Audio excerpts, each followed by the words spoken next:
started a while. For those of you who don't know me, I'm Bill Siegel. I'm the City Council of Governments. I've been at your various meetings off and on. The purpose of our get-together tonight is we've been talking about a jointure between Duncannon Borough water system and Penn Township water system. I've been at various meetings over the past year, and as many of you have. In a recent meeting in Duncannon Borough, it was recommended that we have a meeting to involve Duncannon Borough, Penn Township Supervisors, Penn Township Municipal Authority, and Duncannon Municipal Authority. And so that's what this is this evening.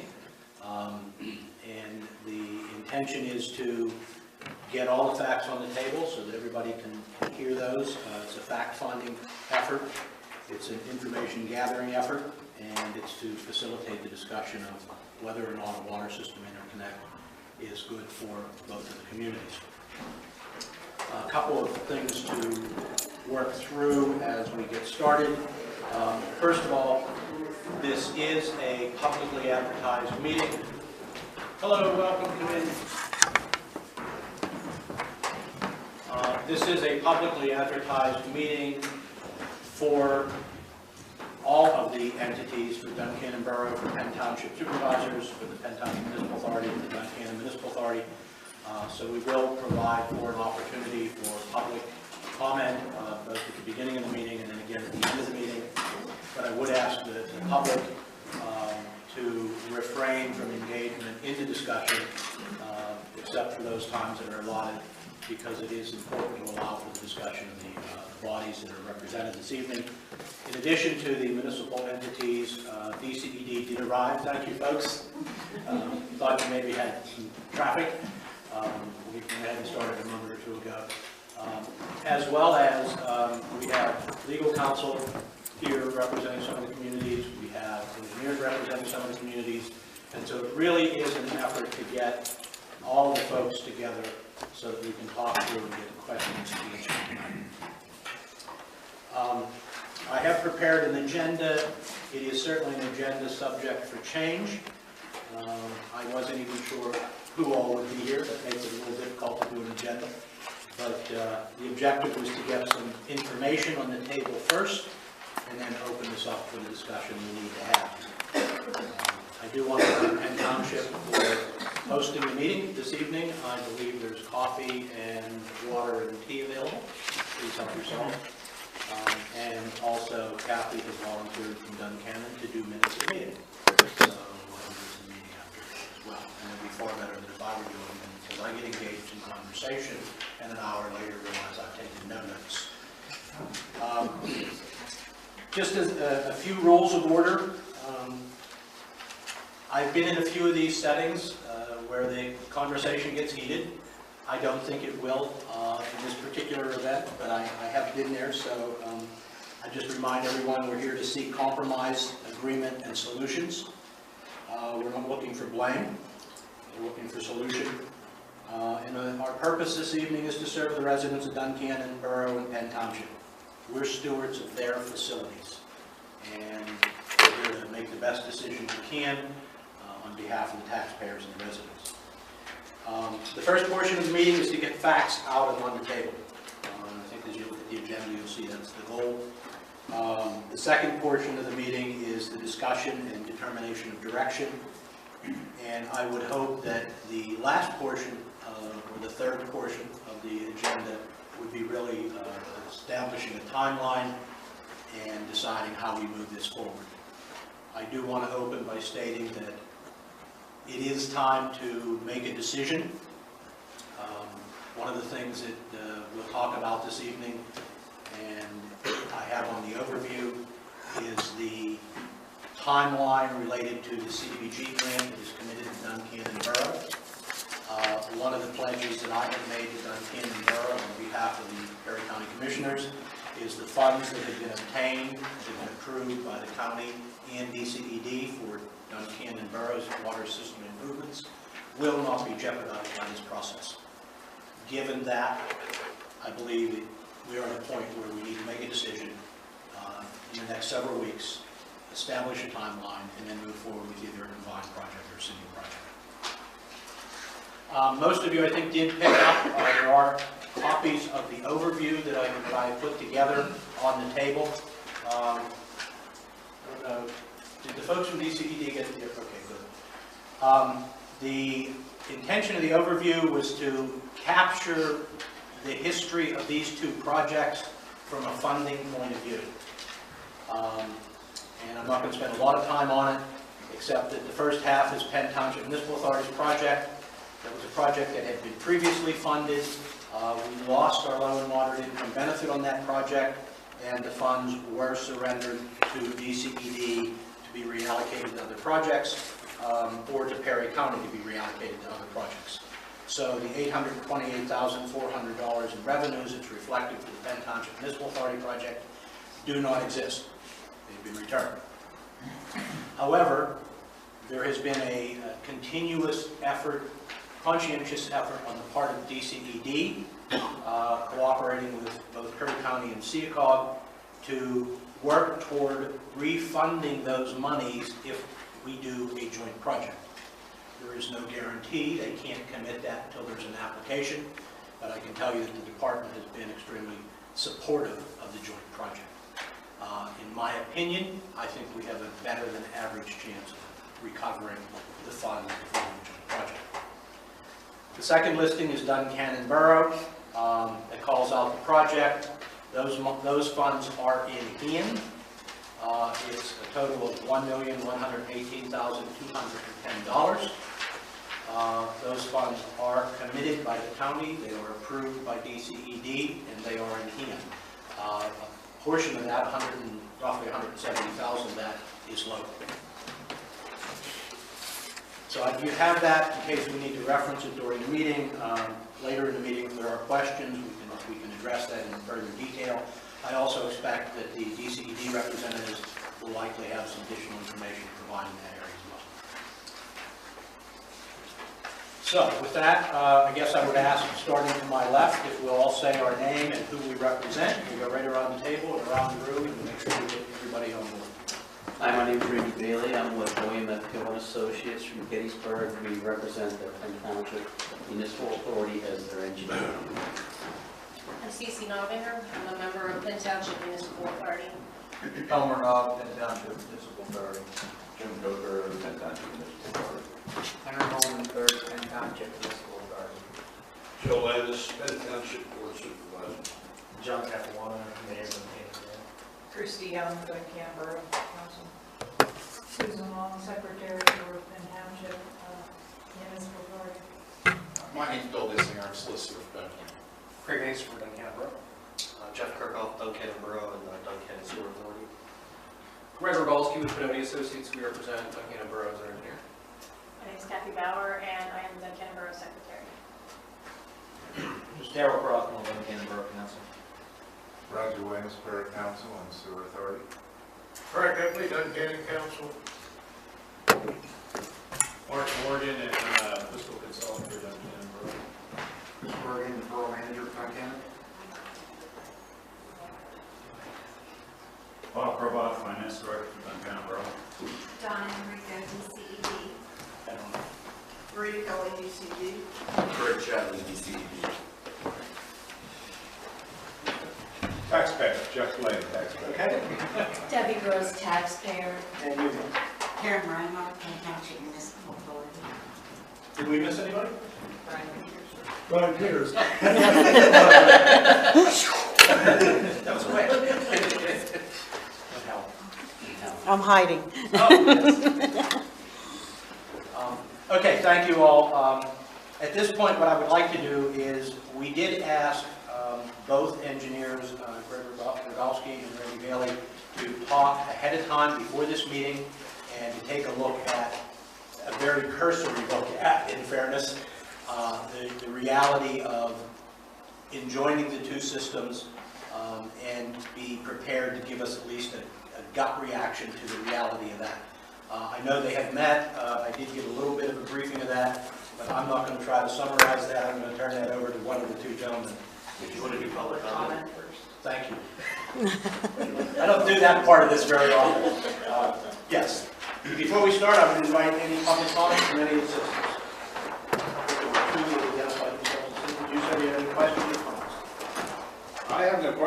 just came to find out Good. what all is involved in. Thank you. You're going to get an education. Good.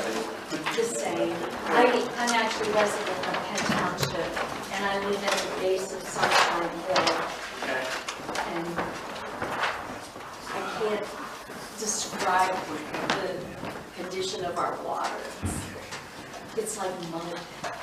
So you are on the water system. Are you on the water system as well, sir? Yes, I own property in Penn Township. Okay. Thank you for being here. I appreciate that.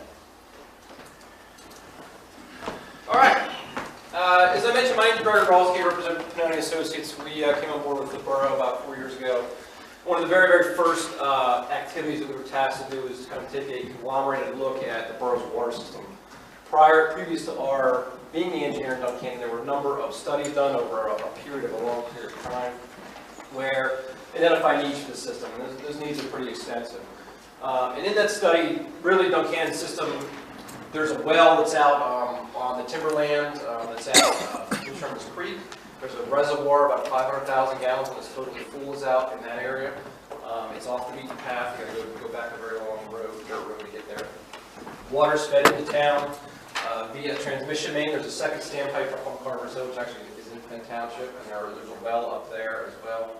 And we call, actually there's 2 wells at that location that are mixed together, treated, and then the standpipe is filled from there. Generally, how the distribution system works, we have timers on the wells that our wells are limited in the amount we can withdraw on a daily basis by the Susquehanna River Basin Commission.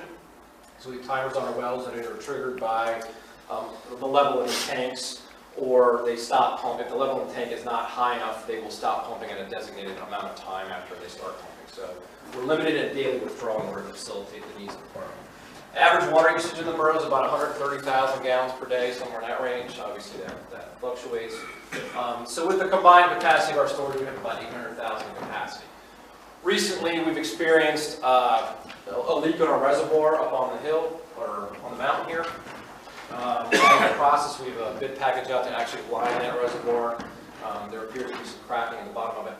That reservoir, who knows how old, easily 1800s, has been modified several times over the past century, including putting concrete walls and then spray lining it, as well as a roof. There is a booster station that is immediately adjacent to the creek, and that booster station contains a single booster pump that pushes water into town. That booster station is located in the floodplain. It does not have an emergency generator. Okay.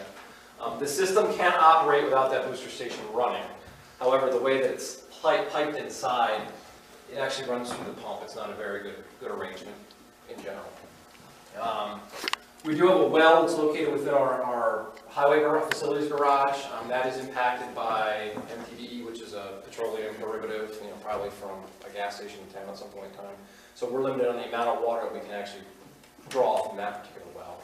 And that is our lowest producing well. That's essentially in the middle of town, really has no watershed protection associated with it. The good thing with having a well that's out in the middle of the timberland and a protected watershed is the water that comes out of that particular well is very, very clean. So we do have to do very little to it to treat it. We do obviously disinfect it. We provide some chemical addition to facilitate corrosion control in that particular area, but there's no other really issues out there. Wells 1 and 4, very similar to what I understand occurs in Penn Township, does have some arsenic impact, so we have to be careful about how we actually mix those 2 wells together, and then they're treated in a treatment building, and then that's pumped into the standpipe. So it makes sense, obviously, as you kind of migrate more towards town. The groundwater, from a quality perspective, tends to degrade. So Duncannon's system, generally, there's a little bit of a trunk line that runs down Market Street.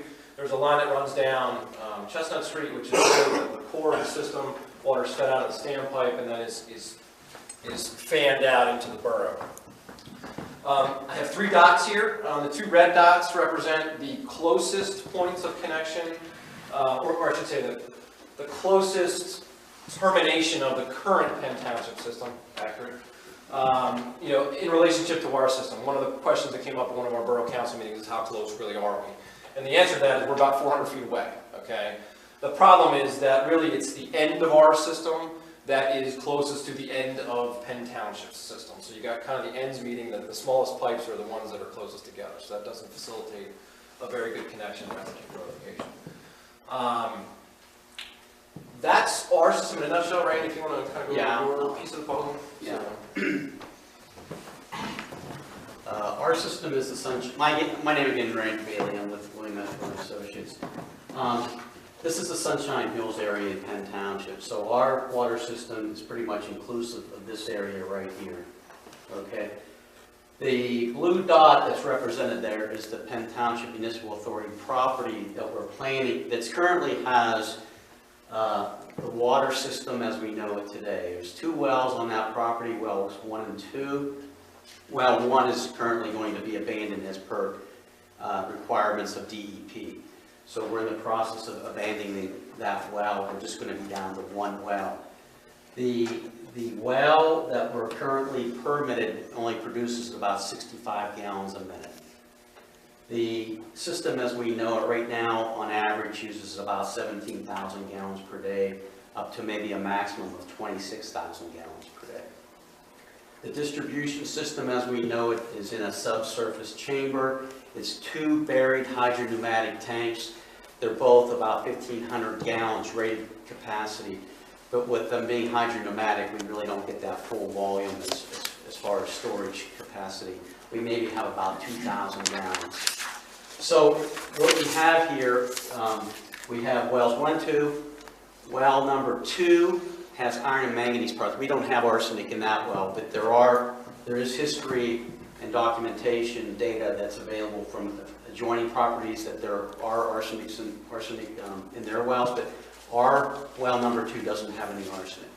So right now, all we're treating for is iron and manganese, and how we do that is what we add a sequestering agent. It doesn't take it out, it doesn't treat it, it just renders the iron and manganese where it sequesters it to the point where it passes the requirements for DEP standards, and then we pump that into the distribution system. Somebody said that they had horrible, terrible water, and that's probably a result of that process. We're not taking it out, but we're treating it, okay? And it's totally potable, otherwise, DEP wouldn't allow us to operate the system. So what we have under the project that we proposed and were anticipating to undertake about 1.5 years ago was on the same property we were going to demolish the existing facilities, put in a treatment system to remove iron and manganese, and also to be able to treat arsenic should we have adjoining or additional wells that we would be able to connect into the system. Okay, because there's that potential for that to happen. Plus what we were going to do is we're going to have an emergency backup generator to supply source of power to the facility should we lose power, so the facility could be up and running 24/7. With that, we were going to put new booster pumps in the building to be able to pump at a higher pressure and more volume as the system should grow. Also, we put in the design of a 31-foot diameter by about 28.5 feet high, or 158,000 gallons water storage tank on that site. So everything that's there now is going to be replaced or upgraded. The well will have a new pump. Well number 2 will have a new pump. Well number 1 will be abandoned. Those existing facilities will be abandoned and removed, and then we would have on this site a new pump station, treatment building, new well pump, and a storage water tank. So what we found, is that there's an expressed interest prior to us coming into this meeting that there might be some additional people who want to connect to the system. So right now, we don't have the available storage to be able to really service anybody else in the community, or effectively service them. So what we need to do is we need to, if that's going to happen, we'll need to, again, upgrade our facilities to basically what we had originally proposed. And as you found out, our funding, we lost our funding as a result of an income survey where the people who were participating and helped us meet that minimum requirement, they backed out of the project. So Randy and I got together, and it was really a high-level meeting to try to understand, you know, I'll say the strengths and the weaknesses of both of our systems, and how, you know, one could help the other and vice versa. You know, some of our critical needs with respect to redundancy, meaning that if we have a failure of one component, you know, it's likely that we will have to do something to shut that component down, take the system offline, which will result in a boil water advisory, or worst case scenario, the loss of water completely. Most systems today are designed with redundant components built into one system, i.e. in the booster station, you don't have one pump, you have two. So if one goes down, you always have a backup. So we've identified this area here where we have a booster station in the floodplain as being a priority, simply because if that were to be flooded and taken out of service, we really do lose the ability to push a lot of our storage water, which is up the reservoir, into town. Also, our standpipe, which is a number of years old, we've gotten lucky to a certain extent that the last two maintenance inspections have revealed that it needs recoated. The closer we look into it, it's going to be very difficult for us to take this standpipe offline for any period of time to do that maintenance in the current configuration that we have. The strength of the system is in that Chestnut Street area. As I mentioned before, the distribution system itself is very old. Pressure spikes in the system are likely not to be dealt with it's not going to be good for our system. It's going to essentially blow it apart if we get too much pressure in the system. So while we have very, if not non-existent fire flows, you know, fire hydrants very often are cracked, you know, we're getting 200, 300 gallons a minute out of them, which is practically nothing from a fire protection perspective. We have the infrastructure there to be able to provide the fire hydrant essentially, but we have no water to flow out of the hydrant itself. So those are all goals of the overall, you know, kind of investigation we did 4 years ago, is to, you know, how can we make that better? Some of the things that were dealt with was drilling a new well up in the area of the reservoir, taking our well number 2, which is in our township building, offline for domestic use, using it mainly for, let's say, non-potable activity. And then also, you know, doing a replacement of the booster station up further on the mountain to be able to push that water. That study was done completely, I want to say, in a vacuum. We weren't considering that any type of interconnection would ever occur when we did that particular study. So I think that's fair to say that, you know, we haven't really looked at the possibility of connecting. Now, from a factual perspective, this point here is about 20 feet higher than the standpipe, the base of the standpipe on Carver's Hill. So this is high, this is a little bit lower, this is way lower. If we were to, say, interconnect the systems and bring water down into Duncannon Borough from this point, there would certainly be a pressure issue that we would have to deal with. We'd have to knock the pressure down and put a pressure-reducing station in some sort of station. Our challenge is, even if we got to that point, interconnected the systems, we're in the smallest part of the system.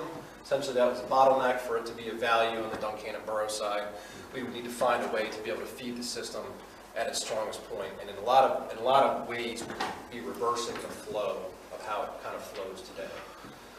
Another possibility is the direct connection of this point to our standpoint. That represents about 3,400 feet of new pipe that would need to go in the ground to be able to do that.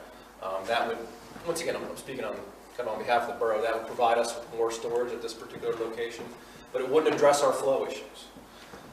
Randy and I discussed the possibility of coming down and interconnecting somewhere within the borough on High Street. That would give the borough a little bit more fire protection flexibility, and we'll be able to, you know, provide new piping to connect our systems together. As it stands today, we are in pretty good shape with respect to storage. We have about the amount of storage that we need and utilize on a regular basis. Now, that's over the past couple of years. We haven't had a situation where we've had a monster drought or something like that that would, you know, suggest otherwise. So certainly, I think that the primary issues are getting the water into the system and distributing it, which are the issues at hand. Well, okay. The last one, and this is probably the biggest issue that we kind of hit on at the end of the day. Penn Township, because they produce, I don't know what your average daily is. 17,000. 17,000 gallons is under 100,000 gallons per day. They are not regulated by the Susquehanna River Basin Commission. We, as Duncannon Borough, are regulated by SRBC. We're regulated by them because we're over 100,000. By combining these systems, and I believe Bill might have a little more background in this particular case, we are then taking two systems, putting them together that will be regulated by the SRBC, both of them together. Now, that's important because of two things. Number one, SRBC approves your application in the form, they call it a docket, okay? Duncannon's docket is good through, I think it's 2022 or somewhere in that range. That application process is very onerous, takes a lot of time, and is expensive, okay? I'd easily say it would take 2 years to be able to get through that particular process. 18 months. And Duncannon's existing docket is a legacy docket, meaning that we've had it for a long time, and as you get into new dockets, just instead of just renewing old dockets, but getting new dockets, there's additional requirements related to applications and things like that. So I'm not saying we wouldn't be able to meet those. That would just be a pretty significant consideration as we look towards those things. I think clearly from the economic perspective, we just can't say we do our project, you do your project, and somehow we'll connect them in together. I think that's the conclusion that we came to. It's not that easy. However, if there's something that can be, the cost savings is going to be if something can be eliminated in either project to be able to facilitate that connection. Is really where it's going to come down to making it cost effective. And our system too, distribution system, is in extreme disrepair where we need to make, we had our piping arrangements in 5 phases, and the first was under our project was phases 1 and 2, and that was about 2,200 feet of pipe. But as far as fire flow and pressure requirements, we suffer from some of those same problems. So it's just not a matter of connecting from this to here and there to there. We want to make at least 2 connections because then we could loop the system hydraulically. It's a lot better configuration. But again, as Greg alluded to, it's not that easy and it's not that simple because we're going to have, we do certain things, we're going to have additional new problems because we're going to have pipes that fail, need to be replaced, and so forth, higher pressures. We would need to, because this is going to be higher, not only are we higher in elevation, but the way the system is configured, we're taking the storage tank and using it as a reservoir and taking the water from that and boosting the pressure because this tank is only so high and we have to meet the pressure requirements to serve those people directly adjacent to our facility with enough pressure that they have adequate pressure to be served, as far as even DEP requirements, they have minimum pressures we have to provide. So if we were to provide just this tank and have the tank, the height of the tank, pressurize the system, this would be significantly higher than what we have it designed as of at this point, and also would be more costly. Okay. But again, we only have like maybe 2,000 gallons of storage, which that doesn't serve anybody well, not even the present residents of Sunshine Hills, because we really have to be careful if we have a problem. We just don't have the storage capability. So what we talked about was maybe doing an interconnection somewhere. We talked about even coming down, because our original design was coming down here to Butcher Shop Road with our present design. We still have that in the design, and then maybe taking it from there up to well number 1 and trying to, or the tank, to try to interconnect the system. The problem with that is now we're going to go across the Fouts property. So, there might be issues with that and trying to get right-of-ways or easements and so forth. So there's a lot of things we could possibly do, but there's a lot of cost to those things as well. And then whatever we do as an improvement, we can surely anticipate there's going to be other problems as a result of these improvements with failed pipes and repairs and things like that. So it can be done. It's just we haven't worked out enough of the details or gotten any feedback from the authority or the borough to know really what they're willing to, what they really are willing to Yeah, and I think, we've talked about this before. The next step really is, if it's seriously considered, is some type of feasibility study work. I hate to say, we really got to think outside the box, not just connecting point A to point B, but is it the elimination of this completely, or is it the elimination of the Penn Township project that Duncannon basically puts a booster station in and sells water up, or pumps water up to Sunshine Hills? I think to be realistic, if you're really looking for that cost benefit, you've got to think Yeah, we got almost catastrophically. I mean, that's the wrong word, but really, really, really high level as to how you make things change significantly. And you know, at face value, you know, is the cost savings just there jumping out at either of us? I can say, at least from my opinion, I don't know that it is at this point. So. Well, and the thing with our project is we with us losing our funding, if we were to combine both of the projects together, probably the funds that are available wouldn't finance our project and your project combined. So there would need to be some concessions made between both of the municipalities, you know, as far as what we're willing to go with and what we achieve as far as an overall system that's going to work for both municipalities. And if I can interject there, I think that's the intention. The intention is not to do two improvements and hook them together. The intention is to think outside the box. How can the funds that might be able to be available through the department, how can those funds be used the most effective way to address the water needs of the residents of what's currently taking service?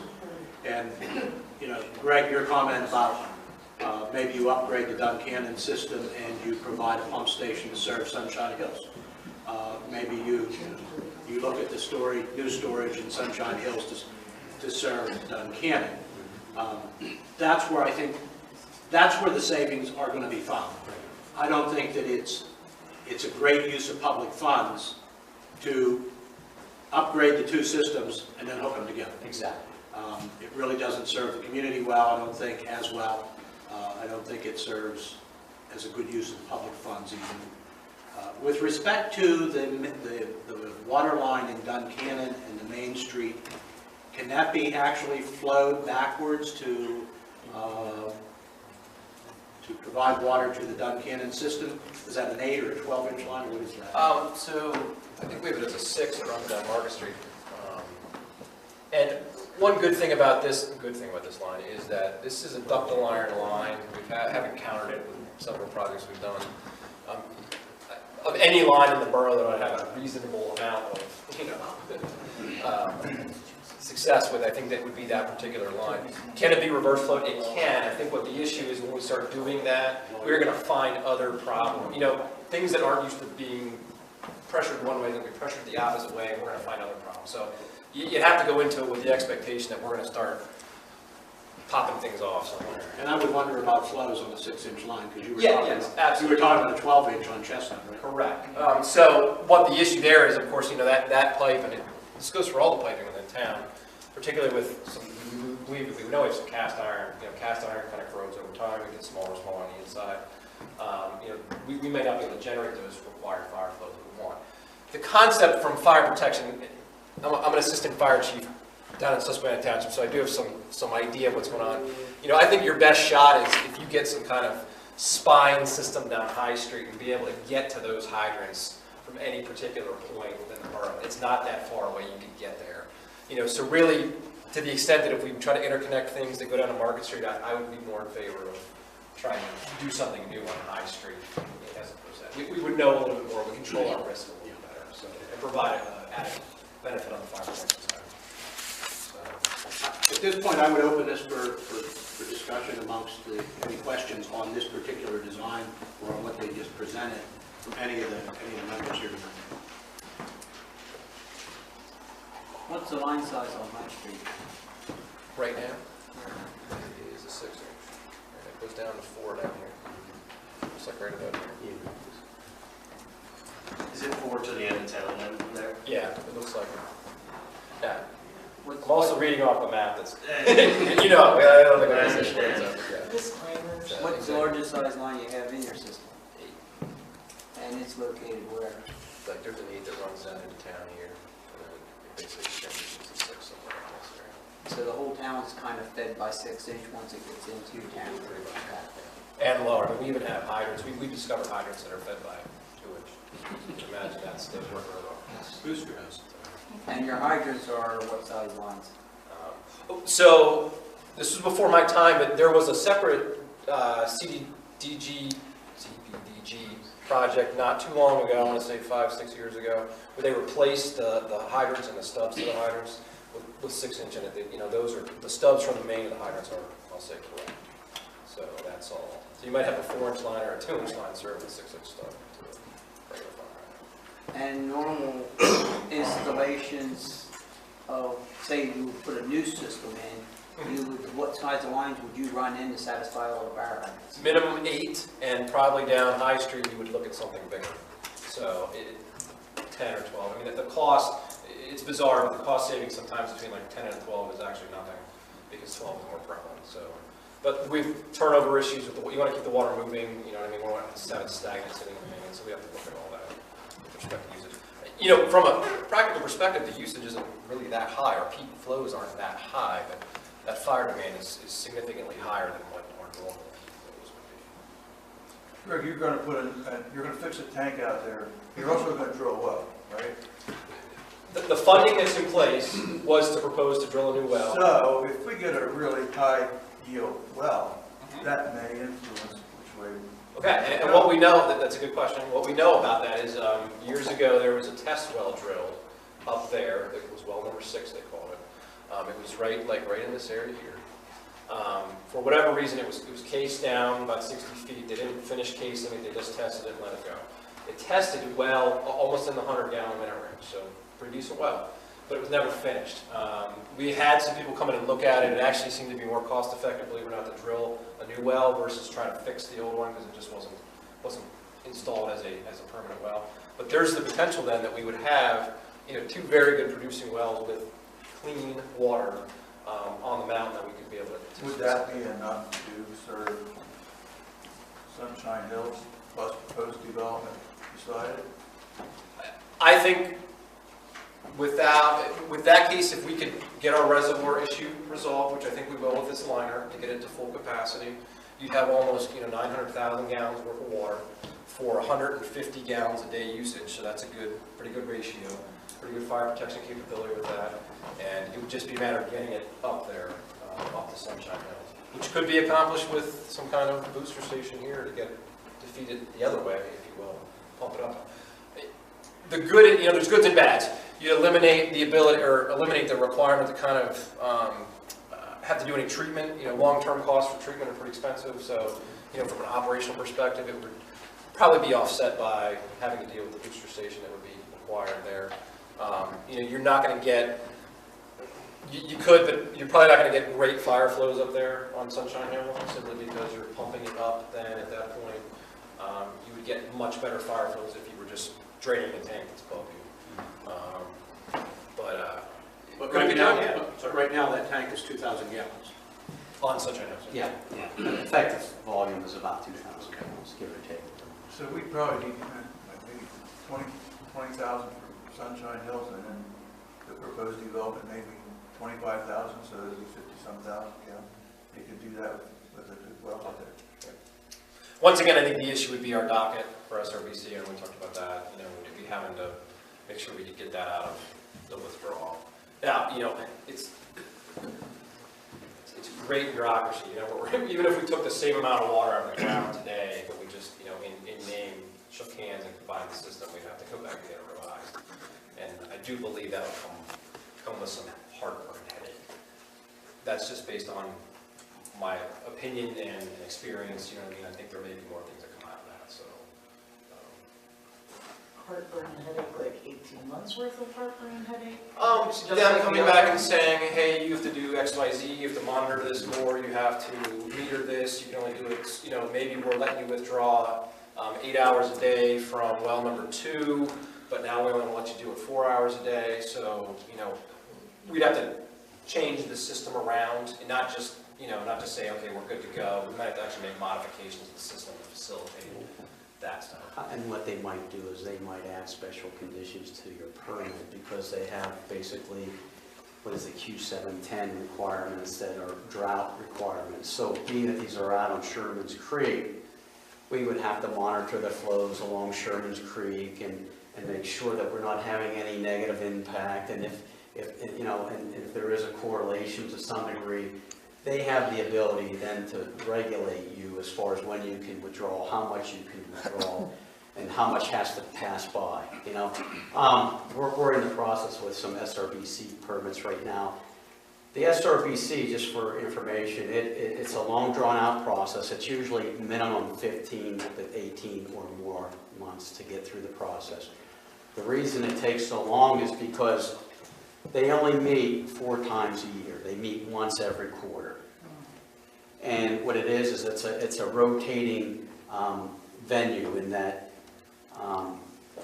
Susquehanna River Basin encompasses part of New York, part of Maryland, and Pennsylvania. So usually 2 meetings a year in Pennsylvania somewhere in the basin, and then a meeting is in Maryland somewhere and 1 in New York somewhere.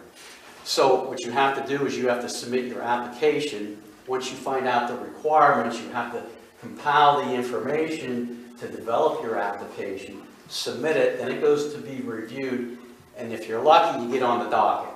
If not, because they only accept so many applications on the docket for that meeting.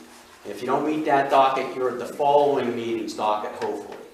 Then if there's any concerns that come up there, so it's a very lengthy process. Now, we talked to Bill, and you know, depending upon this SRBC, if it's actually something we're going to have to deal with, which it will likely be, you know, we're going to need to have some maybe time extensions if there's any permit with, and then we got to get DEP approval. Randy, that's an excellent segue. I want to invite DCED to speak in a moment, but I want to come back and visit one question, Greg, with you.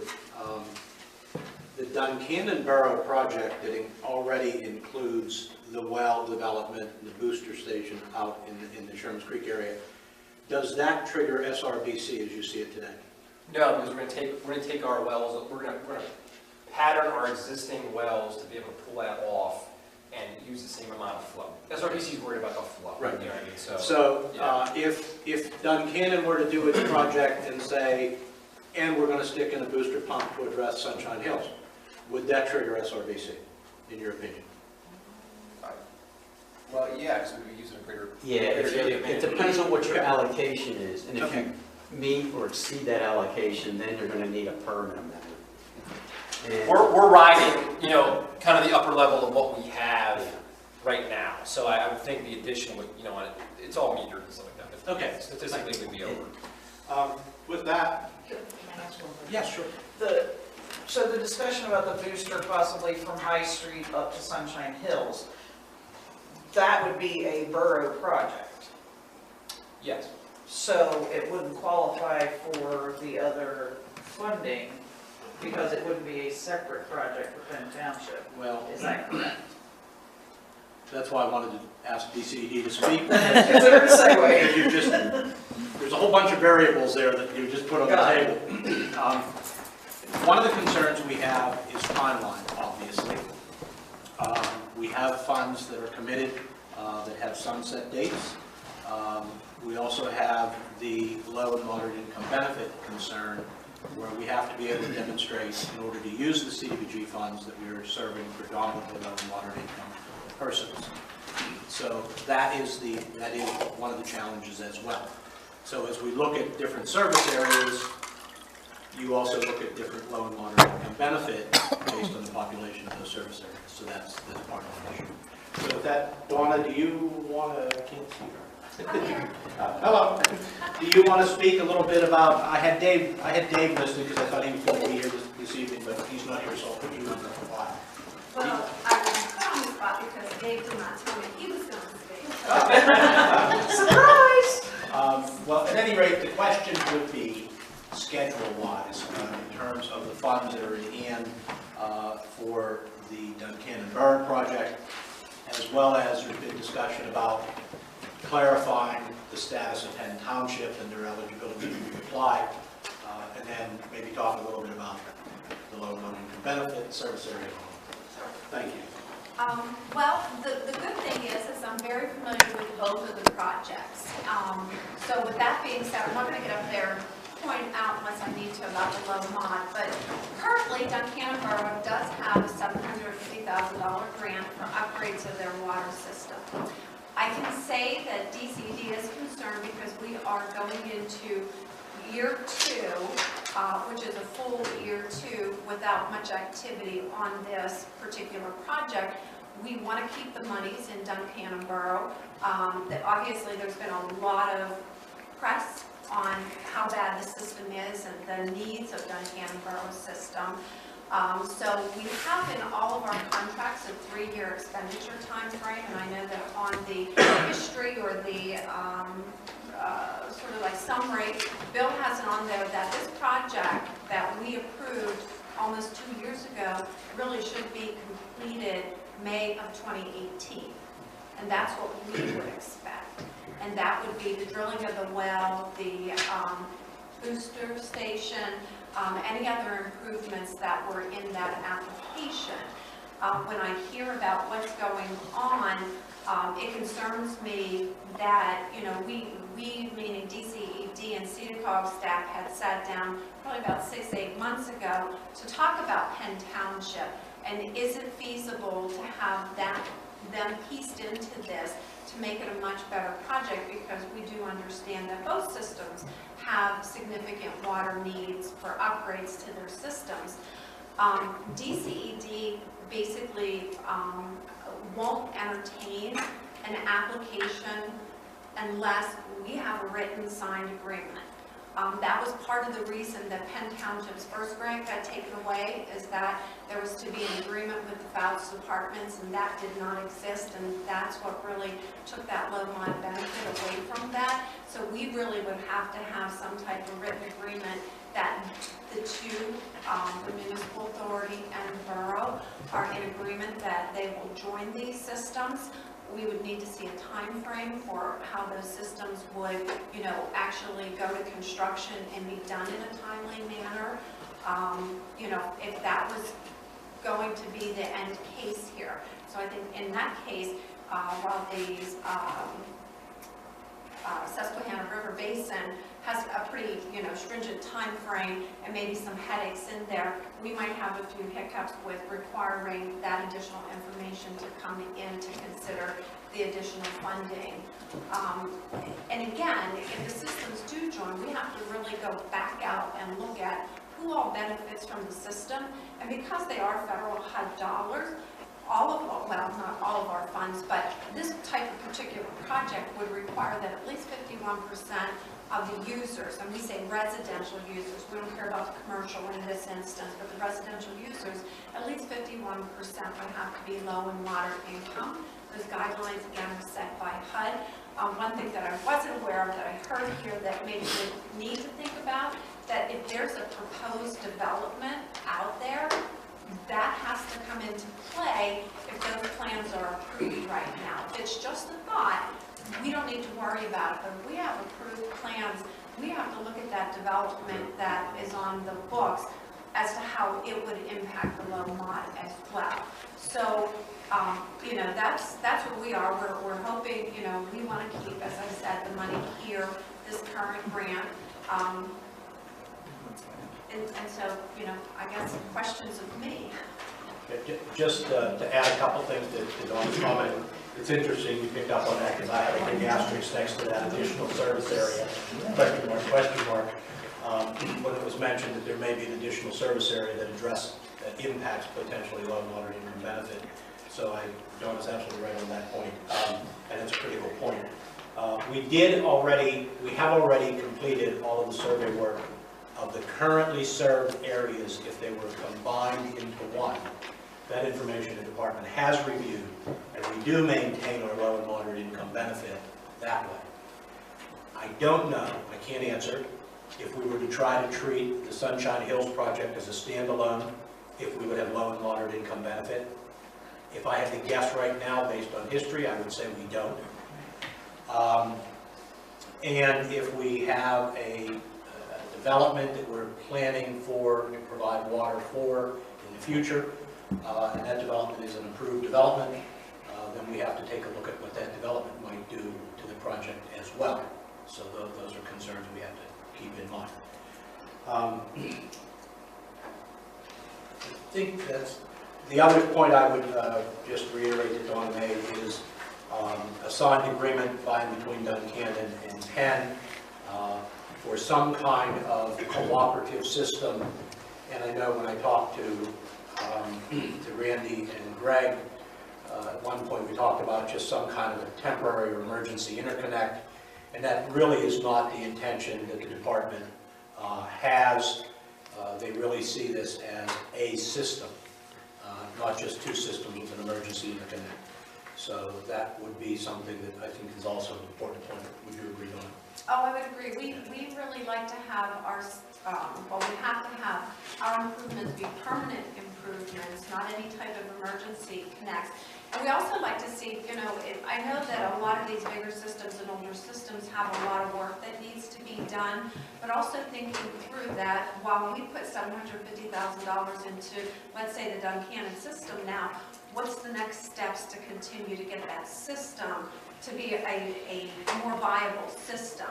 As I said, one of my questions would be is that, you know, I'm not from here, but I'm close enough that I get the newspaper articles or I hear, you know, the news reports on there, and we really worry about the lead connections, and I haven't heard anything here tonight about the lead connections. Is it possible that that's a priority to be added in, and can it be done with the existing grant? I don't know, but I know any type of lead in the water, lead in the homes, especially if the lead is going to homes with children under 6 in them, it is on the top of HUD's radar, and I'm sure everybody's aware of Flint, Michigan. There's an increased level at HUD to address these systems that do have lead in them. Questions for Donna? I have a question, kind of, I guess, for the group. Is that an approved development? No, it's an approved development. Okay.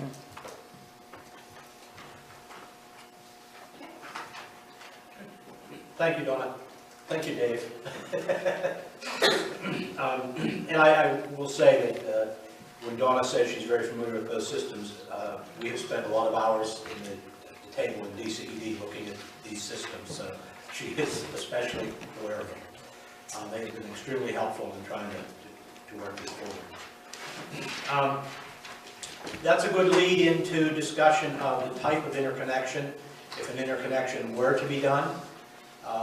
You know, if the decision is that we're going to try to move the two communities together, what we need to talk about is what the nature of that interconnection is. And we've had this discussion over the last several months, off and on. I have two examples that I'm familiar with that I've worked with in other communities. One is a contractual agreement between the two entities to provide combined service, to share services, etc.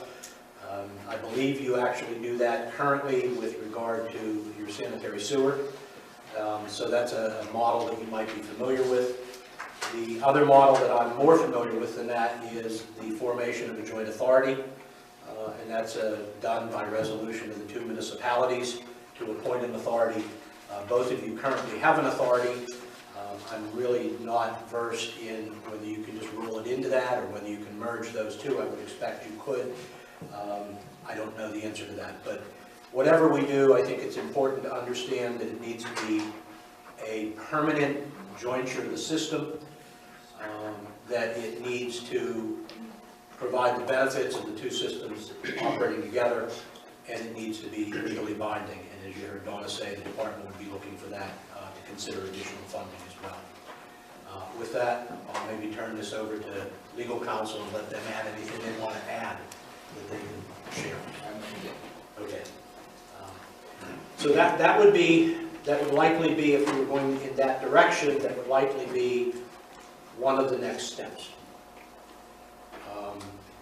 At this point, I would open it to anyone else who has any information for the good of the order that they would like to present before we get into just further discussion. Bill, can I just ask a general question? Please. Greg, you may have the best answer. Is there anything in the Duncannon approved CDBG grant right now that would not benefit a joint system? I guess it depends on how it would be connected. Yeah, the answer to your question is no, everything would benefit the joint system, but I think the funds could be utilized better if that were to be clear that we went into it, yeah. So, you know, the initial piece of the grant application is the replacement of the Chestnut Street main. That would benefit both systems, and even from a fire protection standpoint, you know, not even directly from that perspective. But whether or not we put a well somewhere. Yeah, could you move the well a little closer to the town? That doesn't make sense to me at this point, but maybe we can look at that. It still sounds to me like even in a combined system, we would still need another well somewhere. Yes, right. Okay, so all of, at least the components I see in the approved grant, the money would be well spent even in a joint system. Correct. So then the next logical question is, you know, you would still need a feasibility study on how to connect the systems. How does that get funded, you know, while we're all in this room? I can answer that, or I can speak to that. I've done some research, and there are two funding sources that I have identified that can fund feasibility studies for interconnections and jointures. The first one of those is the Pennsylvania Department of Environmental Protection has a small community engineering services program. I have been in touch with DEP. They investigated the project, and the determination that they've made, I was notified of as of yesterday, is they will not be able to assist this project with the feasibility study. That was a 100% grant. I have worked with them through their PES program, their engineering services program, in some other communities. They have a contractual relationship with, I believe, Unitech. And when I initially talked to Mark Dillis, he was under the impression that with approval, they probably could get through the feasibility study by midsummer. Unfortunately, he came back to me yesterday and indicated that the department was not able to fund the project. The second source of funds, actually, Mark, you might be able to share some insight on it. The second source is the EIP program, and maybe Marita can share some help there too. The early intervention program can fund, I believe, up to 90%, generally it's 50, but up to 90% of feasibility studies for the purposes of mergers and those kinds of things. So there may be a potential to fund a portion of the study through the EIP program. I don't know. It would all depend on what the recommendations are in phase one. It'd have to be a recommendation in phase one to be funded in a future phase. Okay, so the current EIP study that's being done for Duncannon that's underway, funded by DCED, if it made that recommendation, that might open the door for them. Or any recommendation. It could make a recommendation to purchase a new general ledger software, could make a recommendation to do an economic development study. To answer the question, there is a recommendation in there for Duncannon to consider some type of merger activity with Penn Township. I believe it's general enough it would cover that. You know, the intent of that recommendation, I think, to benefit both municipalities would be a larger merger, not just water, everything, but certainly could be carved out to be just water in that recommendation. I think you read the report. I had that, I think it's 2 recommendations actually in that report related to the same issue, or similar issues. But you wouldn't be eligible for 90%. You'd only be eligible for a maximum of 75%. And that would, if you're bringing in Penn Township, that number would drop because I'm guessing Penn Township might be fiscally more sound. So based on the fiscal position. Probably somewhere between 50 and 75% of feasibility. So what we know is that we would be eligible, if it is written into the report, and it seems like it might be, we would be eligible to apply for consideration for 50 to 75% funding. Well, it would have to be practical. I mean, from what the engineers are saying, they have to go through the SBRCs, and the costs they're already saying for a feasibility study is more than what is anticipated, correct? I mean, you're saying... Well, the SRBCs will probably exceed the cost of feasibility. I wouldn't be surprised. What was that, Greg? The cost of applying for a new dock at the SRBC would far exceed the cost of the feasibility study. Yeah, and we're not talking, Maria, about we're not talking about the EIP program paying for the SRBC permitting. We're talking about a feasibility study to determine the ability to interconnect and what that interconnect would look like. And then part of the design would be the SRBC permitting. What type of cost would that be? SRBC? No, it's just the The feasibility. feasibility. Yeah, we were talking 15 to 20 grand on the lowest level to really just kind of figure out what's going to happen. Figure out what you just described, something that costs $15,000. On the lowest level. Yeah, I I'd sort of rather agree with be her. more practical and be realistic, because 15,000 is not going to be huge results for that kind of a complicated description of what you just described. I tend to agree with Maria that we probably need to have half again that much. I have some familiarity with both the SRBC and feasibility studies when they're looking at combining not just water, so I'm not going to say just water. What I've seen is when you look at municipality combinations, you're probably talking in the $75,000 to $100,000 range for the feasibility study to lay out all the fiscal metrics. The SRBC I've seen runs probably 6 figures and above. The two I was involved in, one was about $125,000, the other one was upwards of $300,000 to get through the SRBC issues. Because there was entire flow studies, entire new quality studies on every ounce of, extract out of the ground.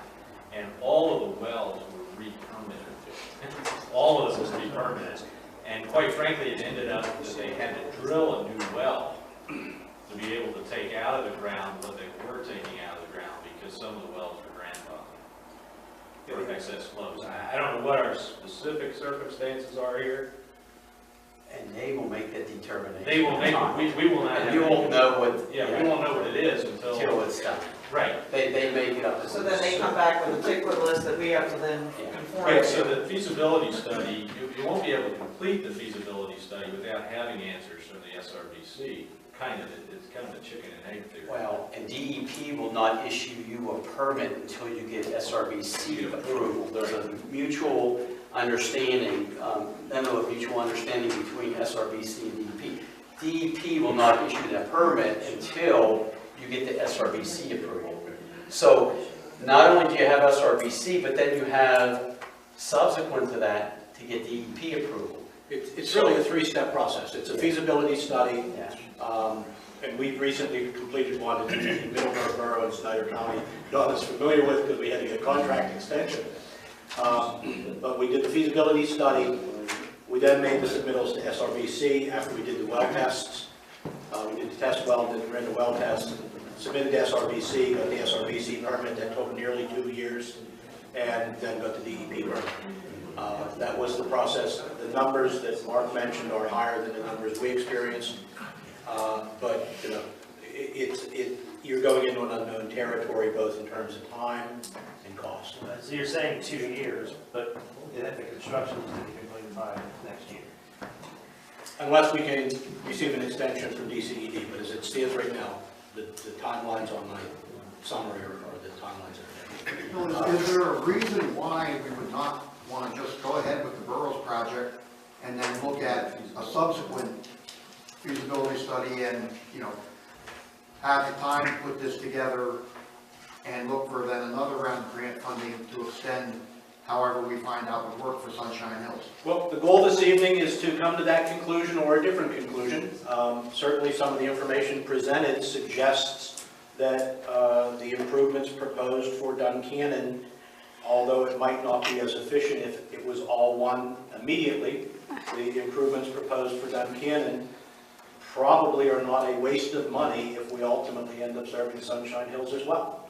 So I don't think they're a waste of money whether we serve Sunshine Hills or not. My point being is, is, gotten the grant if that was the case. my point being that it wouldn't be work that wouldn't benefit the Sunshine Hill combined. That's my point. Not necessarily well articulated. So I think that's the discussion, and that's certainly an excellent point of discussion and a point to be rolled around by the people in this room tonight. That's the goal. It sounds like to even apply for the grant project, there's so many studies that have to be done in between that we may be exceeding our timeline on the Gilroy Group project. Is that the case? That's the question.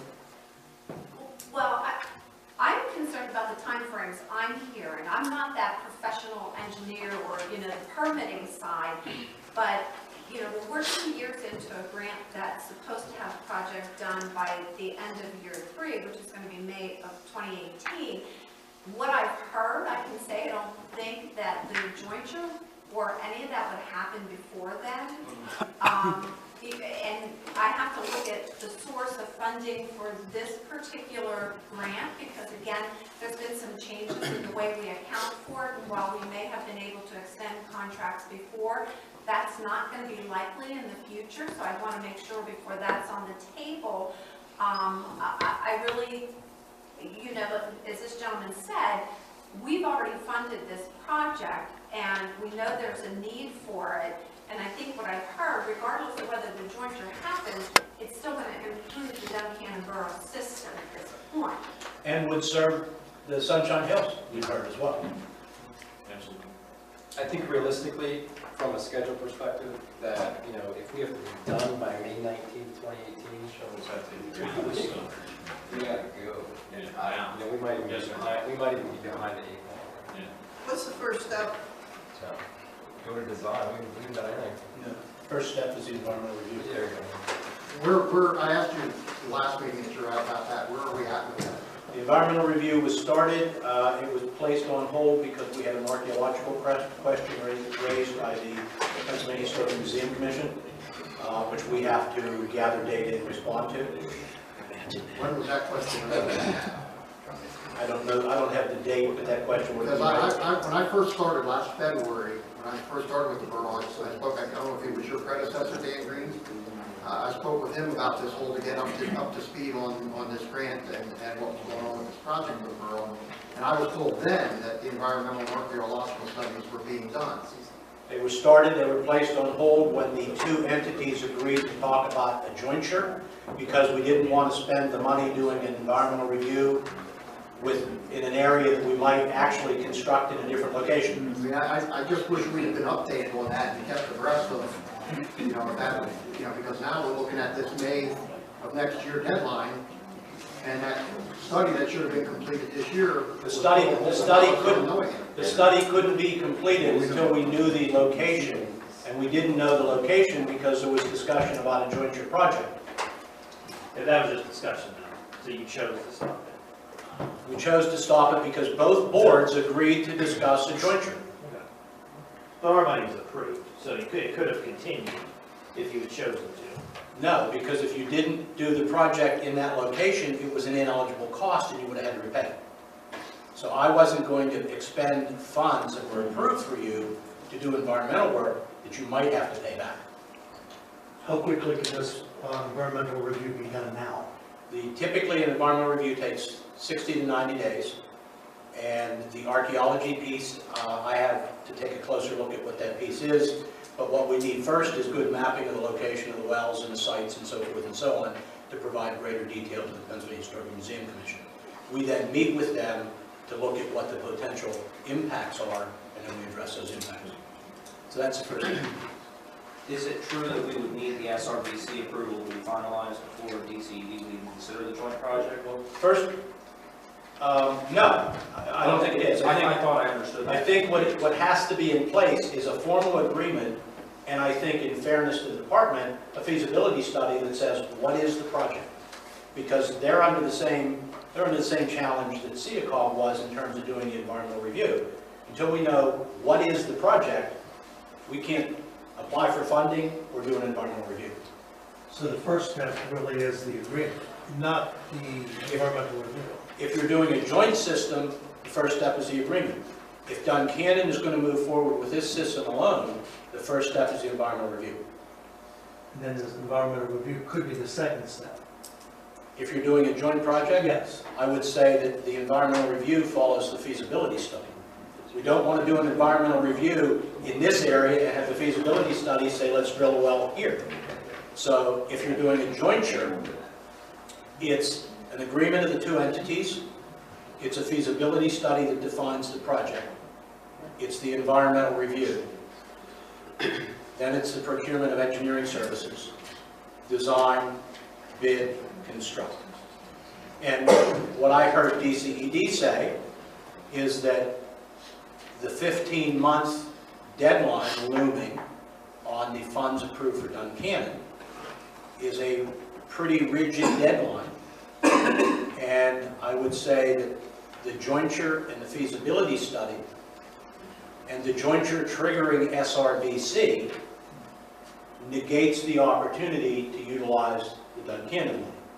So I think when you put those pieces together, the recommendation that probably makes the most sense is to move forward now, move forward immediately with the Duncannon project, get that in place, get that completed, and then take a look at how we can enhance the Sunshine Hills situation in the future. Bill?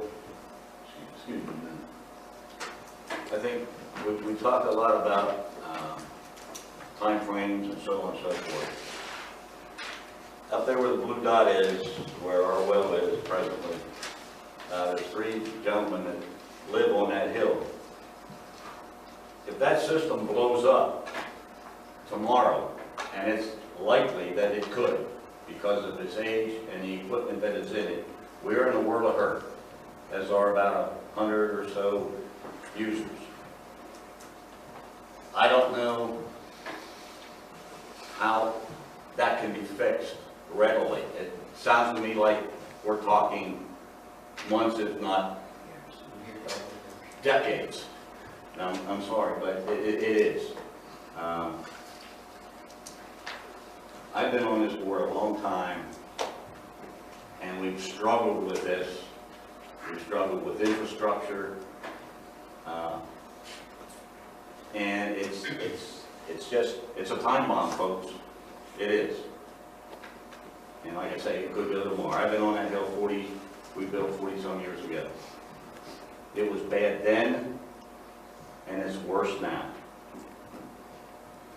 The tanks that are in the ground were from World War II, and God only knows what kind of shape they're in. That's another question I had. I heard you say something that was kind of different than my original understanding. My understanding of combining the 2 systems was Penn Township had excess capacity in water supply, and we had excess capacity in storage.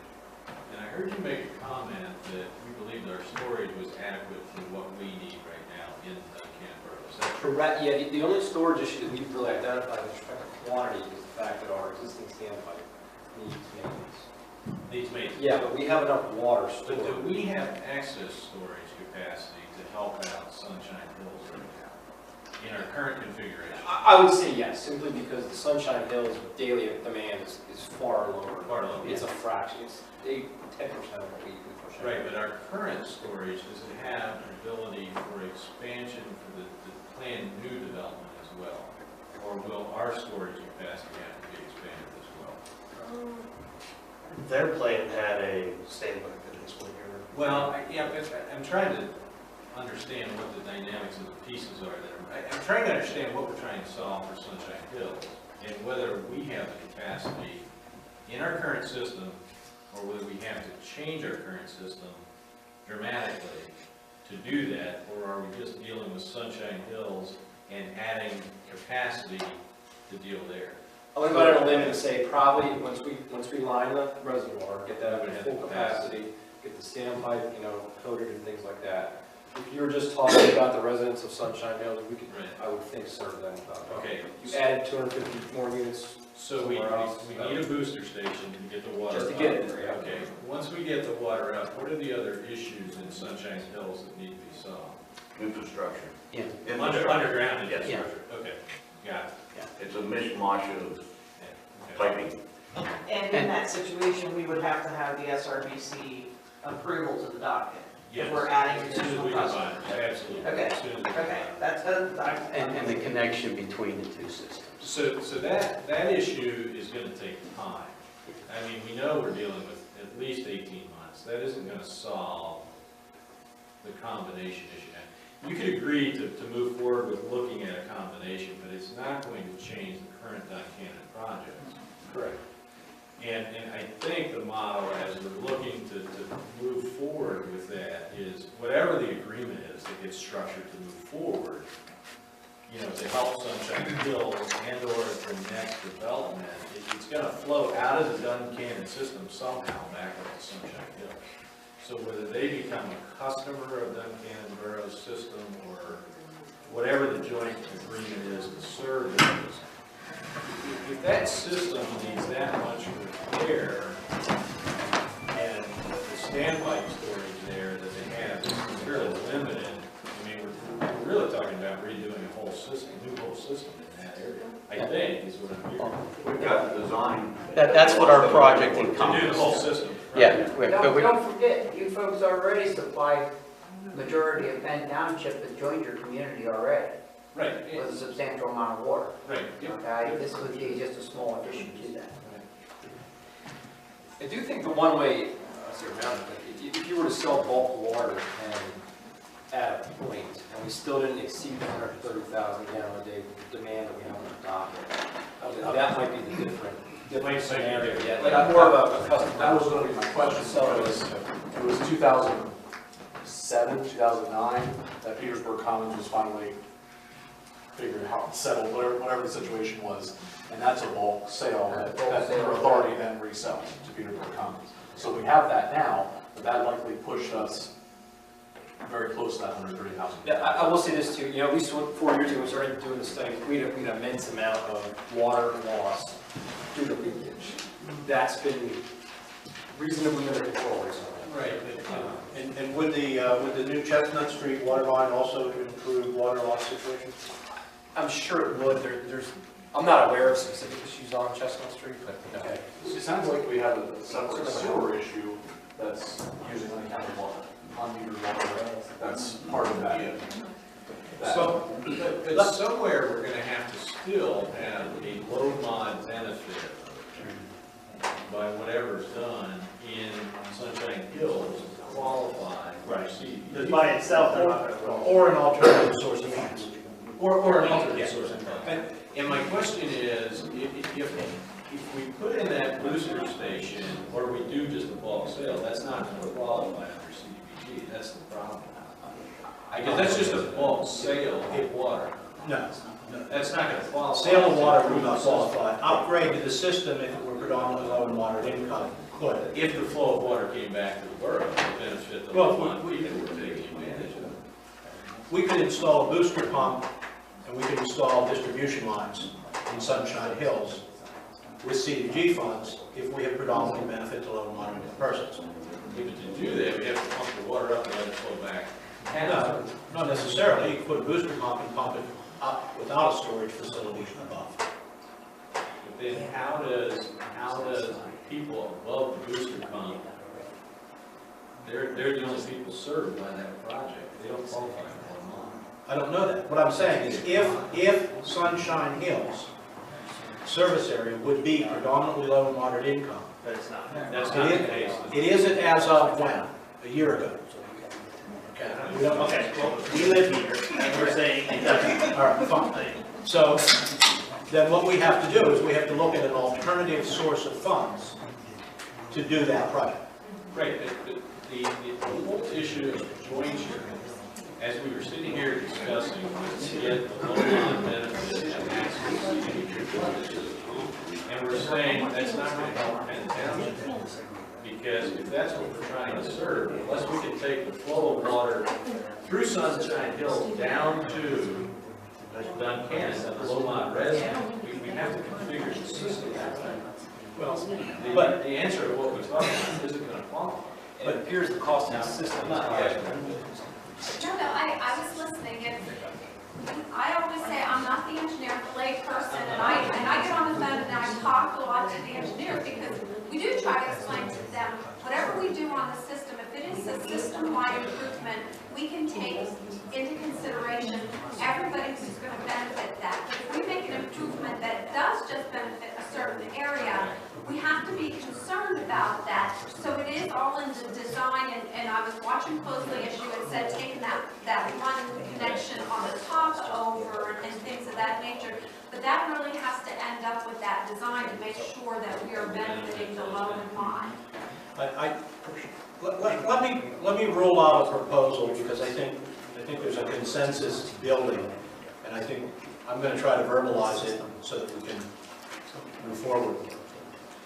I think given the timeline as explained by DCED, I think given the funding that's in place and the work that's proposed for Duncannon Borough, which is work that could enhance the services in some way to Sunshine Hills, I think my recommendation is that the correct direction is to decide to move forward immediately in the steps that include the environmental, the design, and the construction of the Duncannon funded work. At the same time, I would encourage that the two municipalities continue dialogue on how to help Penn Township address the Sunshine Hills need. And that may be a pump station and lines, it may be a pump station to a storage facility, but determine what is the best way mechanically to serve the Sunshine Hills community. And then we take a look at the funding that's available to do that, rather than the other way of the funding requires certain things, so let's design it to do those things. Let's design it properly. Let's build the best system we can build. First in Duncannon because we've got a timeline, and then coming back collectively and addressing Sunshine Hills and deciding how we address the need in Sunshine Hills. Is that a reasonable approach? Can I ask a question? Yeah. DCD. In the scenario where, okay, we do our project next year, we're good, we're done. We have good main from standpipe running down. In a scenario where we, i.e. the borough, would run main out to be able to serve Sunshine Hills, would that constitute an improvement to the system? Would that be enough of an improvement to the system? It would benefit people within the borough from the fire protection perspective. It would directly benefit residents on High Street, obviously. It would benefit Sunshine Hills to be able to have that capacity water to serve them. I'm saying project down the road, is that something that would be looked favorably upon? It sounds feasible, and what I say is you have to defend how Duncannon Borough has equal benefit with the Sunshine Hills folks. And as long as you can do that, we would say yes. We're charging $1 million a gallon.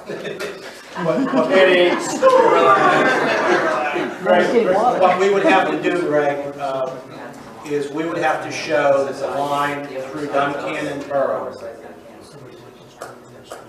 Excuse me, gentlemen.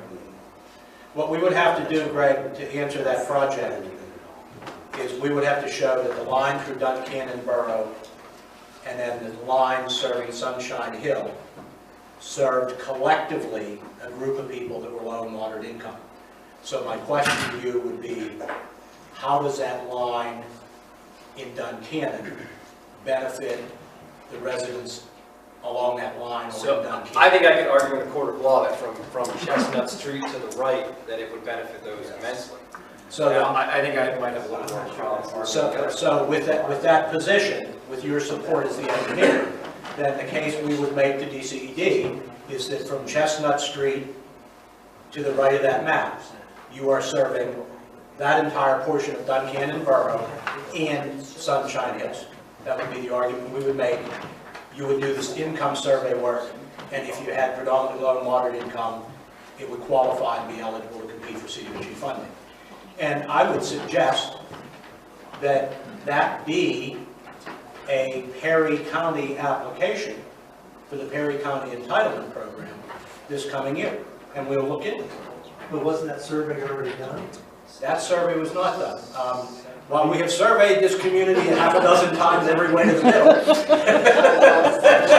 I mean, wouldn't you argue that any improvement to either system at this point is an improvement to all of them?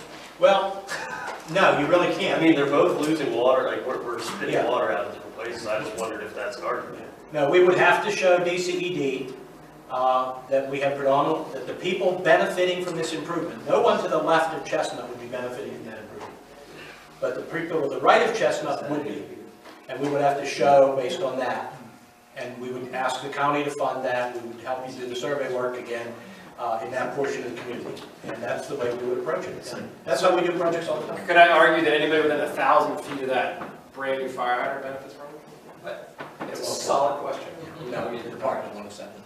Question Can I for just you. add- Your suggestion to take that 6-inch line and increase it to an 8 or a 10-inch line, is what you're suggesting? I'm sorry, Eric.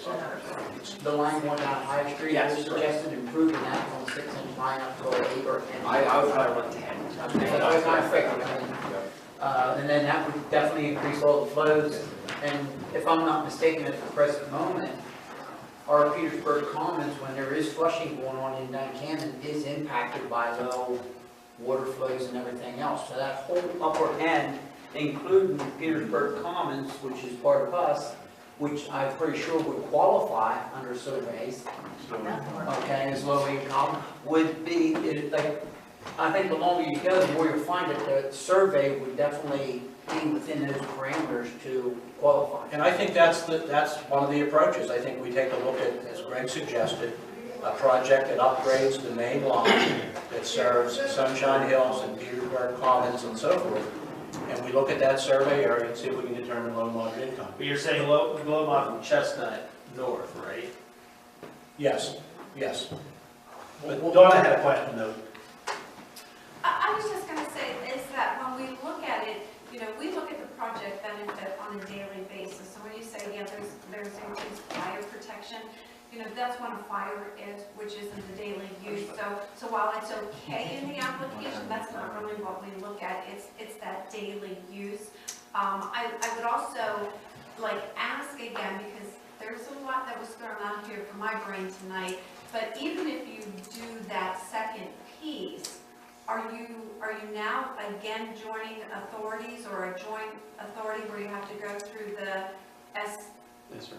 RBC, which will take a lot of time again? But as soon Well, as you connect, you have to. It's probably, but it's an unknown, because what Greg has said is they might be able to supply Sunshine Hills within their current permit under a bulk sale and not do that. So the reason I said, let's do Duncannon's project, let's continue the dialogue, then let's look at Sunshine Hills, is I think there's a lot of unknowns. One of those unknowns is there a way we can not trigger SRVC? Another unknown is, what is the relationship? Is it a sale of bulk water? Is it a cooperative program? Is it a contract? Is it a joint authority? What's the relationship? I think the next unknown is, can we identify a project that serves that whole northern end of Duncannon and Sunshine Hills that is low and moderate that qualifies for CDBG assistance consideration? So I think there's a lot of unknowns on the next project. So that's why my recommendation was we focus on the Duncannon project, we continue to have the dialogue between the two entities, and we look at what is the next project with the idea in mind that Greg threw out, that the north end of Duncannon and Penn Township could very well be an eligible CDBG activity, and we would start by applying to the county for consideration of their entitlement funds. So if we, Duncannon continues their project, we have an agreement between the two municipalities, we then can go ahead and start the process of the repairs or whatever on Sunshine Hill, or applying for the grants, or applying for whatever. So if Duncannon continues, we have an agreement in that process of them getting their improvement, we can go ahead and start working on, because we don't have 3 years, we don't have 5 years. The problem which is a different issue. Bill's been talking about alternative funding, which means non-CDBG. Once you go for this project that you're trying to undertake, to qualify for CDBG funding, you're invoking the SRBC. That's the problem. So you're putting a 2-year timeline just to get through the SRBC. If you tie them together today. Yeah, right. Even tomorrow. Well, no, Greg is saying that there may be a bulk water purchase. So that won't qualify for CDBG? That's not true. I disagree. Okay. I disagree. Because the project that we would do is we would start at Chestnut Street and we would upgrade the line that runs north through Duncannon. We would take from that water supply, we would serve Penn Township.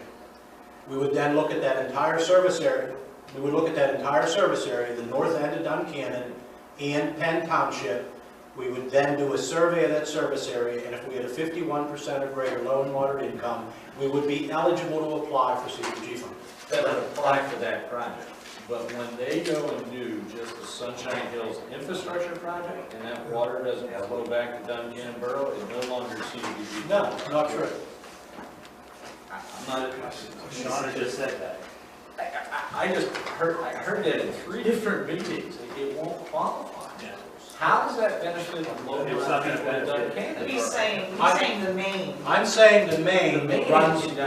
But Mark is saying if they redo where the blue dot is. They're trying to solve their Sunshine Hill infrastructure problem. That problem will not qualify under CDBG if it's not going to be solved. It won't qualify. If it is part of the improvements to the northern end of Duncannon, if a project is the northern end of Duncannon and Sunshine Hills and the development at the end of Petersburg Commons, the service area would be the homes in the northern end of Duncannon, Petersburg Commons, and Sunshine Hills. And if we survey that service area, and we have a predominance of low and moderate income people, the project qualifies for CDBG. Can I back up just a little? Because I want to understand low and moderate income. Is that per household, and what's the number? The number is 51% of the folks. I know that, but what qualifies a person, a building, a property, a household to be low and moderate?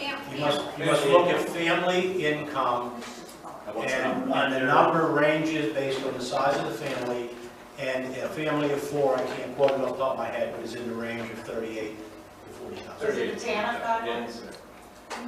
No, I don't believe so.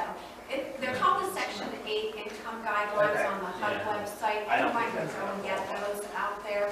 And they are per county, so it's out there.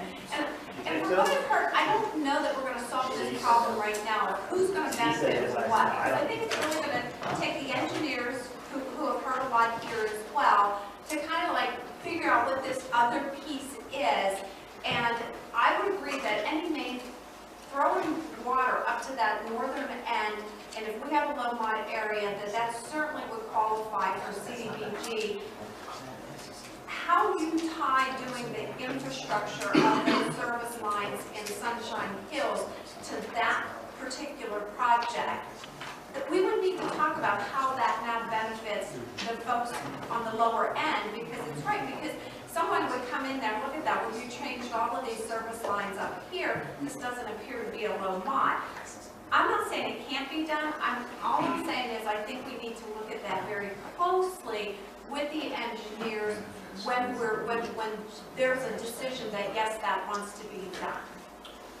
Because I don't think it's going to be solved here tonight with us just looking at a map right now. I agree. I think that there are ways we can look at that project, but I think the key is this evening, and these are advertised meetings, so I don't know if the various boards want to take action, but I think there are some decisions that we at least ought to try to reach consensus and then facilitate discussion either at your next meetings or tonight if you're willing to do it. And the first is, I think there should be a decision to move forward with the Duncannon project post-haste. Well, I think there should be a discussion first.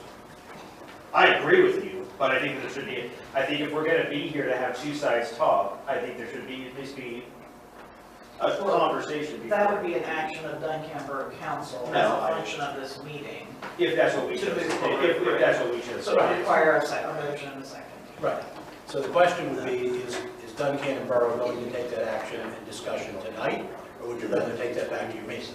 Can I ask one more question, which may or may not impact any of this, but it's kind of the lurking out here in the sides. The business park, does that impact any of this at all? Because eventually, I think they're going to be water as well. Okay, so we are just looking at Sunshine Hills. The business park is supposed to as water. Okay. Thank you. I guess, Bill, what you were saying was, if we put a booster station there, there wouldn't be that blue dot up there. It would just be lines going up there to service. So we'd be getting a bulk water sale, just like we have in Petersburg. Either way, you're not getting around the distribution component of Penn's project. I mean, that's a given, so if that, I don't know what that number is, you guys know that, but, you know, that would still be part of it, would be swapping. And it may very well be an equal cost to swap a well and a tank versus putting the booster station in and whatever else we need to do to be able to, you know, we're not gonna sell you water if we're not positively providing that or sell Penn water. Well, so, and I think Donna hit the nail on the head. I think we don't know what that project will be yet. No, there needs to be some engineering, there needs to be some consideration given. It might trigger SRBC. There may be any number of things there. We don't know what that project is yet. But I think I heard a message very clear from DCED, and I'm echoing that message, that we have a timeline on the Duncannon project. And I think that's our first decision. The second decision is how we move forward to try to assist Sunshine Hills and Penn Township in addressing that project. And I think that takes some discussions with the engineers to look at the projects. It takes discussion across the two agencies, the two entities, Duncannon and Penn, to see where we can partner, what that partnership looks like, whether it's a sale of bulk water, whether it's an authority or an agreement, what it is, and then how we can potentially find the funding to do a project to address the Penn Township issue. And it might be CDBG, it may be other sources of funds.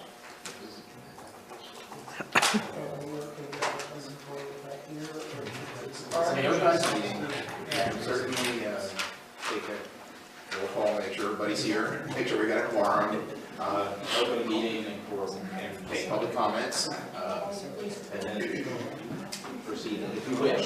Now, we also have a meeting coming. That's fine. Let's move forward. Let's move forward right now. All right. There's no one here from the And with us looping, when you're talking about the new line going up, I think we will really qualify because there's 3 dead-end lines up there. With going up over the hill in the township and coming back down, we would loop 2 of the town lines, which would be a great benefit to us because we have a bunch of dead-end water in the borough itself at that end. So we would come off the end of our lines and not somewhere closer? We could very easily. There's also almost a tap put in at the other end. The left-hand side, is that Jefferson Street? What comes down through the trailer park? Jefferson. Right there, that comes down to a brand new 8-inch line coming down over the hill. So you pick up the complete loop there and then loop it at the other end up on High and Lincoln and get those 2 looped there. It would be a big benefit to the community. I think the design of that project needs to be carefully studied by the engineers, and then we look at what the service area is, and we see if we qualify for CDBG. And if we can't qualify for CDBG, we look at alternative funding. Correct. The majority of our lowest LMI is going to be south of Chestnut Street. Yes. I think everyone in the room knows that. Yeah. I don't know what that number, we're only at 61.69% overall.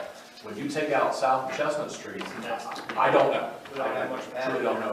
I don't know that there's enough padding there to make it CDBG qualified. So all this conversation about CDBG may be irrelevant at the end of the day. But don't forget, we've never surveyed Petersburg Commons because we couldn't fit it into the equation either. Right. They fit That may help. I mean, or I guess help might not be the right word. The good news is bad news. Right.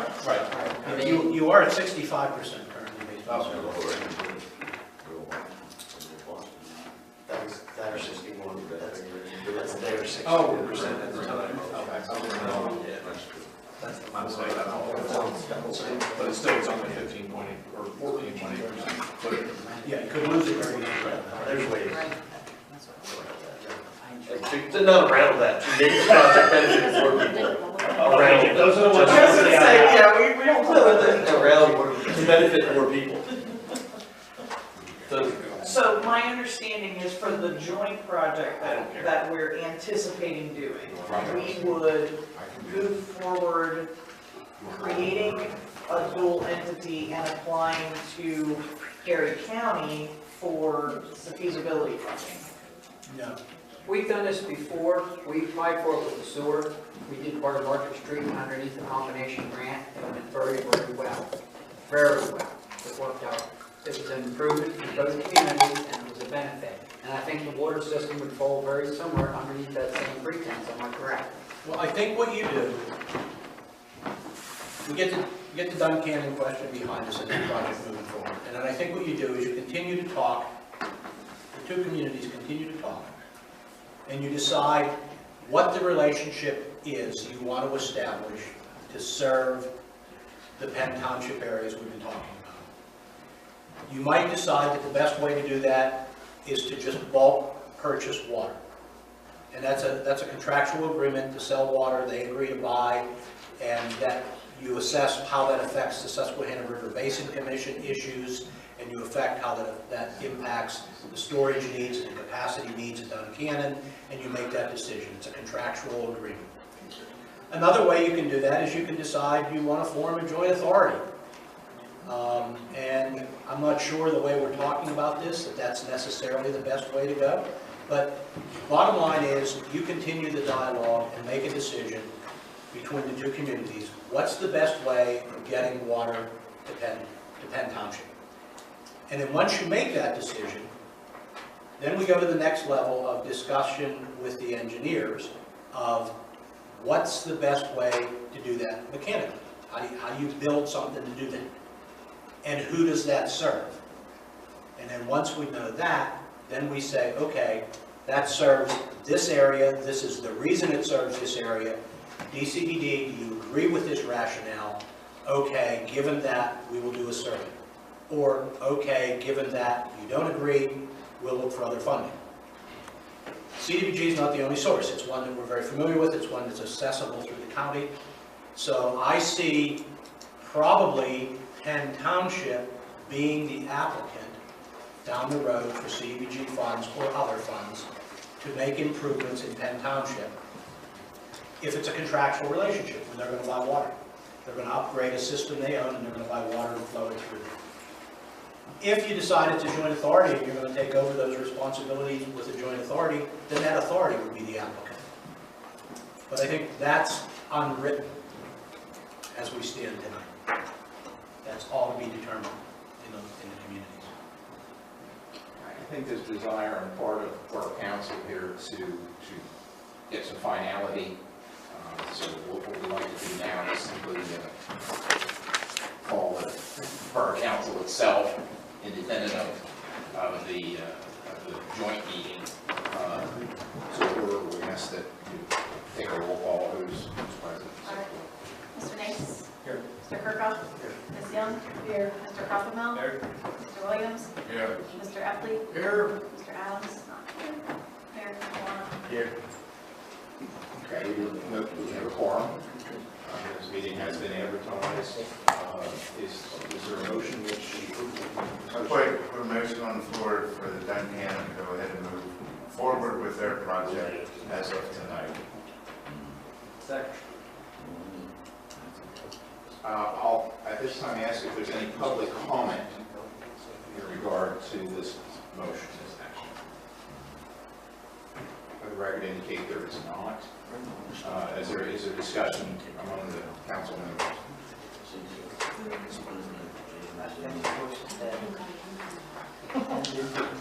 Pardon me? I think the horse is dead. I'm trying to drag the horse off.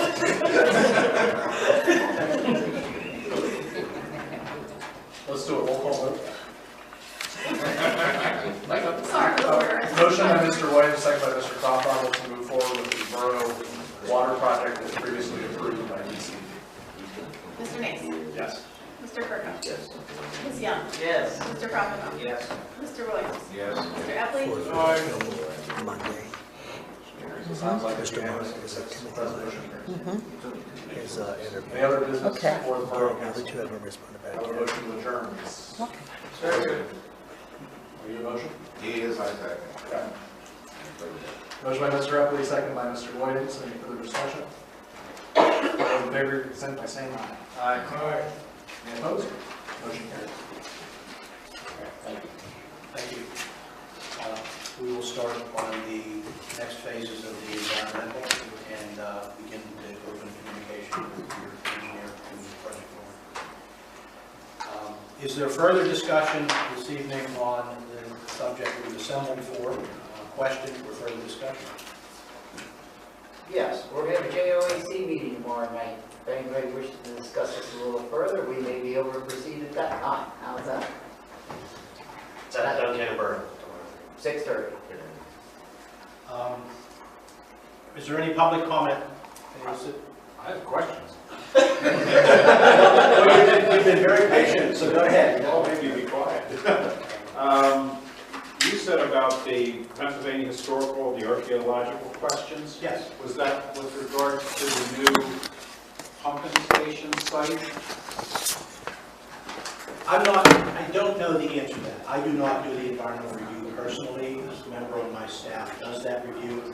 The process that we're required to go through under the National Environmental Policy Act is we have to consult with about 25 agencies on potential impacts of our project. When we did that, the State Historic Preservation Commission said there was a high probability of a historic artifact being impacted. They have topographic maps on file, and on those maps they have little areas marked where they think there's a high probability. If you get near them, they flag it. What it means is you then have to go in with detailed maps, very specific, and sit with them and review that map and determine what you have to do to satisfy their concern. I don't know where it was triggered. When we submitted this, we submitted a map that showed all of the work. It showed Chestnut Street, it showed the well site, it showed all the work to be done. So it could have been any one of those spots. If I had to guess, I would guess it's over towards Sherman Creek. And I would guess that there's some, on the past maps, there's probably some areas where what we have to do is we have to meet with the State Historic Preservation Office. We have to determine from them what their concern is. We may have to retain an archaeologist or a biologist to address those concerns, submit those, and get signed off, and then move on with the environmental. To the best of my knowledge, that's the only thing that kicked back out of the 22 or 25 agencies we consulted. So I'm not terribly concerned about it, but it's a hiccup. I've been at the Seda-Cog offices talking to people. I've talked on the phone to Mr. Green, and there was a woman, Provost. Terry Provost, she does the environmental reviews. Terry Provost, I've been up talking to her at her office. Okay. And they did mention the wood rat. This was an archaeological issue. The wood rat is actually a biological issue. There is an endangered species, the Pennsylvania wood rat. We had run into that issue, and I will tell you that if that's the only issue, I'm not worried about it, because we ran into that in Juniata County, and all we need to do is have a biologist walk the area with us and determine. Since Duncannon is here, do they have any plans to do anything with the old pumping station land? Can I ask that question? When you say move the pumping station? Booster station? The booster station. That one in Sherman Borough. It's on private property. It's in the right place. Yeah. Yeah, the borough, I think, does it. I don't know yet. I don't. Oh. There's a lot back there they own back there.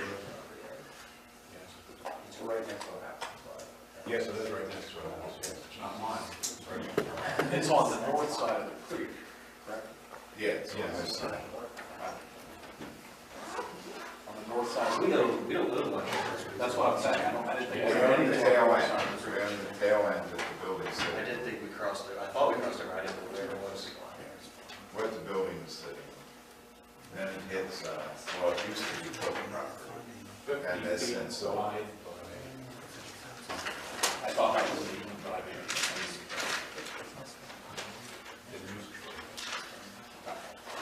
We can probably find that out through GIS. We can find that out, contact the office. Okay. Our office, we can. And I don't know what stage you're at here, but I was wondering, when they move the booster station, are they gonna move the piping, the 8-inch pipe you guys were talking about? Or the electrical line? Is any of that been Do you mean decided? over there, like going out Sherman's Creek? Yeah. I don't think that moves, right, Greg? That would just be. All that's gonna stay the same? Yeah, the booster station, yeah, would be moved up on the mountain and combined with that wellhead. That existing building down there.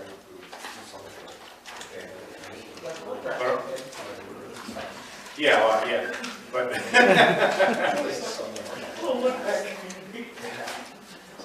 No, all that piping. Endangered species?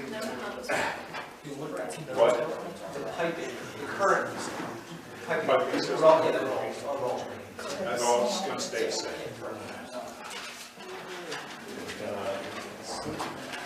Because I've been up asking the Seda-Cog before, and they weren't sure. Yeah, we didn't have enough details at that, so that's why we were stopped proceeding with the environmental.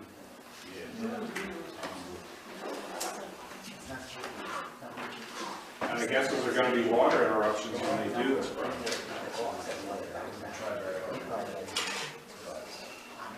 Are you in the borough, President? I'm up Sherman's Creek. Are you on Borough Line? Yes. Yes. Out there? Very possible. Temporary, I think. Temporary, I would think, but very possible. This is a pretty major project. Yeah. That would be the last phase of the project, actually make the connection, and whatever we do with the booster station, there'd be some downtime, but we're talking about periods of time like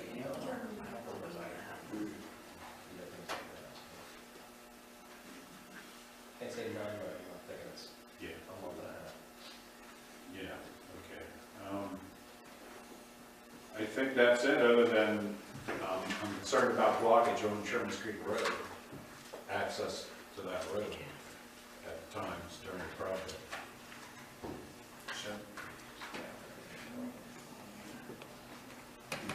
Sherman Drive. The north side of the creek. Yeah, the north side. I think that would be something that would be communicated by the contractor, you know, and they would certainly understand that there's residents there and make all efforts like they would with any project to not inhibit travel and access. And that would likely be written into the bid documents requiring the contractor to provide access to the residents at all times or short interruptions. There really isn't any major work going on back that road, none whatsoever. Like you use the booster pump back in, because the main line's gotta stay in there, it's just gonna come back down the other way. Other question? That's it. Thank you. And there was another lady here, did she passed out? All the air got sucked out of her. I guess my only other question is proceeding, so in essence, it's back to PTMA as far as what they would like to do with Sunshine Hills. So we're here, like, if you need something, you come to us, but you're not expecting us to move forward on anything else, is that accurate? Unless we want to go in a combination grant. Right, that's what I'm saying, and then you would I approach think us. there's a benefit for Duncannon as well as Penn Township to apply for a grant. I believe, to what extent it's going to benefit us 100%, but we got to come to an agreement that we are going to get water off you first, and how far that improvement goes is, but it's similar to what the sewer process was. I mean, it was for a benefit for both communities, and it would be an infrastructure upgrade to benefit both sides. But yeah, we have to come up with, I'm sure, in regards to an agreement that we would be, say we're going to purchase water off you as a bulk customer, to know that point. We may not get any benefit for up on the hill infrastructure, but we would add it to the property, the boundary. Yeah, I'm not sure who facilitates that. I think either party could, because there's benefits to both parties. So whether Duncannon calls Penn or Penn calls Duncannon to schedule a meeting, I'm not sure. But you make a good point. If somebody's not going to agree to do it, it may not happen. Correct. But I think the discussion is, what's the relationship? Is the water available? Does Duncannon want to sell it? Does Penn want to buy it? And then if so, what's the project to get it usable? And And then the next question is that project fundable through some funding sources? So, yes, it's important that, what I hear you saying maybe is Duncannon is prepared to talk if Penn wants to. Penn needs to make an outreach to start the dialogue. Well, and to take it one step further, we've got this, us selling them water is an option, and this other loop thing, which, I don't know what all that entails, and I don't know it's an either or. It seems to me like it's a comparison. Recognizing that the looping one would definitely trigger the SRBC, and that puts a timeline constraint on it, but could it be navigated to, it seems like it's a comparison, not an either or. Does that make sense? Not pick one and go with it, these are the two options, this is the timeline, how can we make it happen? I think there are at least two options, or maybe more. I think some dialogue is needed. You might need some professional guidance in that discussion to help narrow it down. But I think you can quickly narrow it down to one option and then decide how you pursue that option. But it's going to take some discussion. Maybe you appoint an ad hoc group from each entity to meet and come back to the groups. Maybe you do it collectively. I don't know the best way to do that in your community, but I think that's what it takes. It takes that time. We already have people get together, JOEC meeting on the sewer. We could always expand that to include the water sale. There's a good group of guys, gals, whatever, who've been working together for some time, very well. I think it's an ideal place to start, frankly. There you go. There's a suggestion. I would just like to offer one more suggestion, is that I didn't hear any discussion about maybe PUC and how they might be involved, and I'm not sure they would, but DEP, if there's a different agreement on how the water is going to, in these different options, just don't leave that off the table. Make sure the solicitors in the room and the engineers know what type of permitting or different types of things might be needed because of a different way of doing things. Because you don't want to get to the end and say, oh, we've got our agreement made, and then you find out you have something else to do.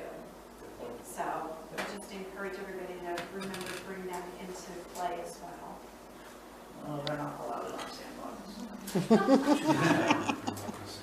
Well, as much as everybody thinks that, at the state, we don't talk to each other, we've had our meetings with PUC, we have our meetings with DP, we have our meetings with PennVest, so we try and make sure that every funding source for these types of systems, that we're out there letting everyone know, and then when we hear something, we try and make sure everybody's on the same page, because we don't want these particular projects tied up because we've had a misstep somewhere. We forgot to let you know about something. Makes sense. Anything else? I would suggest we open